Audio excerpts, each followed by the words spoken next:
Welcome everybody to a look at a brand new limited edition box set from Arrow Video, and it is J Horror Rising. So this has 7 films in it, 6 of which share the same disc with one another, so 2 films per disc. And then the 7th film, the one I bought this mainly for, which I know is not, you know, rational in the slightest, has its own disc. So yeah, we're gonna quickly run through the films. Obviously, I've only seen the one film so far, so I'm not even going to talk about that one in any great length. So yeah, but we will talk about them in terms of their plot premise, director, and length and year of release. So the first film is called Shikoku, which is released in 1999. It's directed by Shinichi Nagasaki, clocks in at 100 minutes long. So, years after moving to Tokyo with her parents, Hinako returns to her hometown in rural Shikoku. She soon learns that her childhood friend Sayori died several years ago, and that Sayori's mother, who used to perform seances and exorcisms, has gone almost insane with grief. After seeing Sayori's ghost several times during the night, Hanaku consults with some local experts on the paranormal and discovers that Sayori's mother has something planned for her daughter. So that sounds fairly interesting, to be honest. But again, I'm not sure if I've seen anything from the director or those in the cast, because yeah, Japanese film, as much as of it as I have seen, there's still a great swath of it that I haven't. And yeah, this box set is an example of that, because obviously I've only seen 1 of the 7 films in this box set. So yeah, who knows whether or not it's going to be any good. Doesn't have any artwork for it, although the second film on the disc does. There are some art cards as well, uh, but we'll show them off when we review the film properly. But yeah, those are the films together. So the second film is called Isola, Multiple Personality Girl, from the year 2000, directed by Toshiyuki Mizutani. I'm going to butcher these names, I do apologise.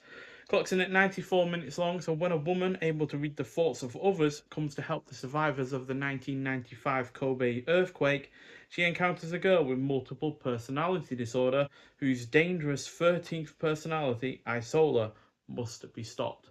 Again, that sounds really rather interesting, especially in terms of the whole mental health kind of implications, as well as trying to determine who is that 13th personality, because they're not exactly going to come with a number at the end of the day when they reveal themselves. So yeah, that should be pretty good. And then on the second disc, we have Inugami from 2001, directed by Masato Harada, clocking at 106 minutes long. So Akira is a teacher from Tokyo who has just arrived in a small rural town to begin his new job. Soon after arriving, he meets and begins to fall for Miki, a papermaker and part of a large and unusual family. When he learns of an ancient legend that the family carries the curse of the Inugami, or dog god, um, he brushes it off as silly superstition. After a series of mysterious deaths, however, the townspeople begin to grow restless, and Akira must confront the truth about Miki and her family. So, yeah, that again sounds pretty interesting, to be honest. Most of these actually do. There's only one here that kind of irked me in terms of the way it visually looks, but we'll get to that in a minute. And then the second film is called St. John's Wort. I think there is some artwork for the back of that. Yeah, which is from 2001. It's there. Which is directed by Ten Shimiyama. Yeah, that's it. Clocking in at 85 minutes long. And yeah, St. John's Wort is from 2001. And yeah, Nami has been creating artwork for a new video game that is based on images she's been seeing in her dreams.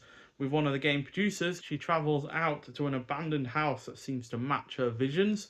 As they explore the old mansion, Nami begins to have more visions of her forgotten childhood, until at last she comes across a photo of twin infants labeled Nami and Naomi. As Nami and the producer go from room to room, an unseen person seems to be watching them from a hidden room. So it sounds somewhat interesting, but it also sounds like it could well very go in a predictable path. So I'm hoping it doesn't, but you never know with these films. When you've never seen them before, they could go either way. And then on the third disc, we have the art cards are a bit shaking around in there. There's art cards for all of these films, by the way.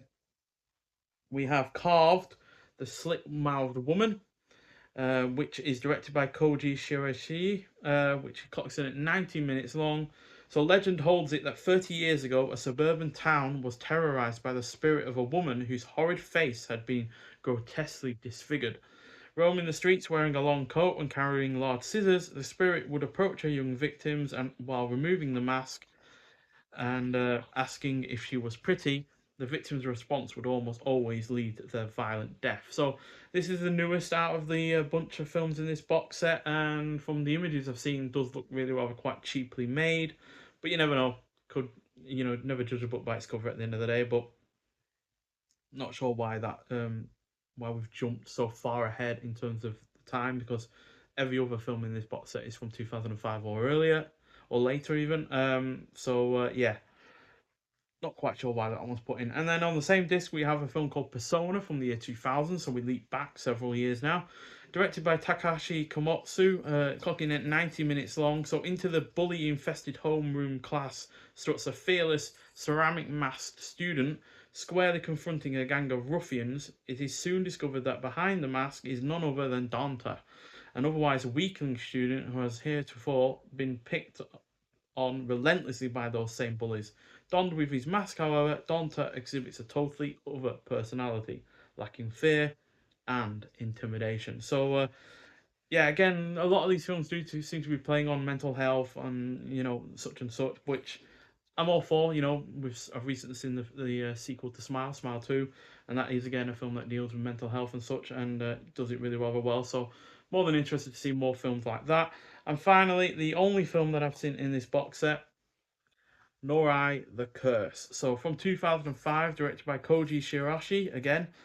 Which one did he do that we've already talked about?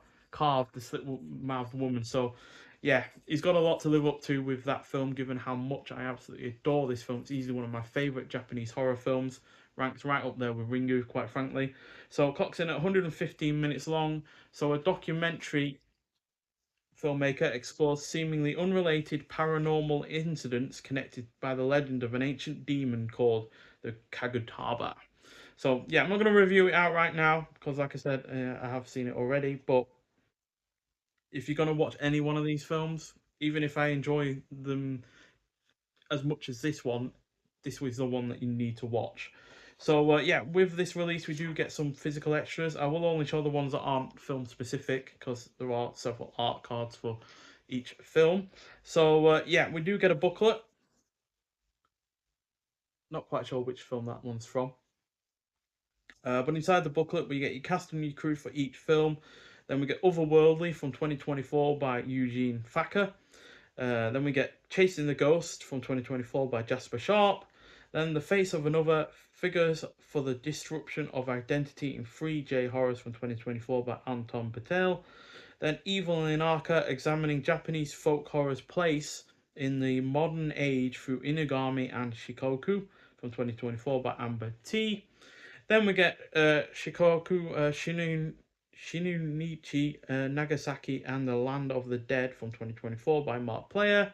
Then St. John's Wort, Computer Games, Cruelty and Controversy by Jim Harper from 2024.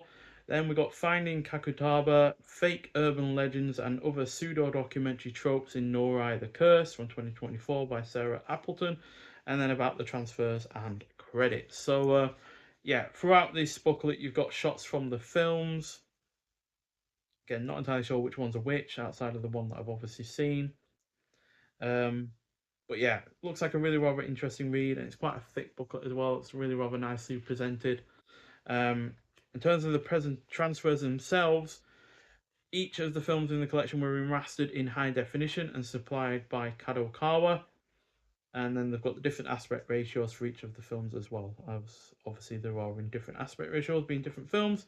And yeah, there has also been remastering done by different remastering companies as well on top of that. So yeah, I remember seeing Norai the Curse though when it was only on DVD. So yeah, it's going to be a treat to finally get it in HD. My cat is cleaning herself and shaking everything. But we also get a physical poster with this as well. which has the new artwork that we've already seen on the booklet, as well as the new artwork on the actual cover itself, on the hard box cover itself. So I like that one a lot, to be honest. I like the black and white, and then the fact that it's got the stark red sticking out there. Reminds me of oh, there's a film that has, it's in black and white for the entirety of it, other than a bath scene where the bath itself is just filled with blood, and the blood itself is stark red in comparison to the black and white cinematography, and that's what reminds me of that. I can't for the life of me remember the film, but I do remember enjoying it. And then we get the box artwork as well on the reverse, which again is really rather nicely done. Seemingly has a bunch of characters from each film, but outside of the one that I've seen, which is Norai, I'm not sure which other ones are being referenced there. So yeah, but nice to have a big poster as well. To be honest, it's something we have had with other Arrow Video box sets in the past with their spaghetti western ones. So yeah, it's nice to see that they're following through on that on a completely different kind of box set, because I don't think they've released a box set focused solely on Japanese horror films. I know they released the Grudge series on box set, but yeah, I think this is the first one where they've done a Japanese horror box set where each film is separate to each one of another. So yeah, looks like an interesting box set. I will review each film, but I will review the ones that are on the same disc together at a time. So that'll be 2 reviews per video for those ones, and then Norai the Curse will get a review of its own.